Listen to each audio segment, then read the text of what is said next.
నమస్తే అందరికీ. అయితే ఏంటంటే మేము ఈ మధ్యనే యూట్యూబ్ ప్లస్ అంటే యూట్యూబ్, ఇన్స్టాగ్రామ్లో రీల్స్ అప్లోడ్ చేస్తున్నాం వీడియోస్.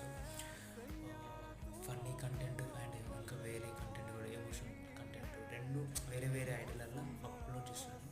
అయితే మంచి కంటెంట్ రాసుకొని మంచి కంటెంట్ ఎడిట్ చేసుకొని మంచి యాక్టింగ్ చేసుకొని ఎడిటింగ్ చేసుకొని రెగ్యులర్గా పెడుతూ ఉన్నాం. కానీ అస్సలు వ్యూస్ అంటే వ్యూసే రావట్లేదు. నిజంగా మస్తు బాధ అనిపిస్తుంది. కానీ వేరే వాళ్ళైతే అమ్మాయిలే కానీ చిన్న చిన్న బట్టలు వేసుకొని అట్లాంటి వీడియోలు చేసిన దానికైతే మిలియన్ల వ్యూస్, మిలియన్ల లైక్స్ వస్తాయి. కానీ నాకేందో ఇంత కష్టపడుతున్నా కానీ అది కష్టపడడానికి ఎప్పుడు ఫలితం దొరకదు అంటారు కదా, అది నిజమే, అది ఇప్పుడు అర్థమైంది. కానీ కష్టపడడానికి మినిమం ఎంతనో సపోర్ట్ దొరకాలి. కానీ ఆడియన్స్ కూడా ఎట్లున్నారంటే అట్లాంటి వీడియోస్ కాబట్టి వీటికి సపోర్ట్ చేస్తారు. కానీ ఇట్లా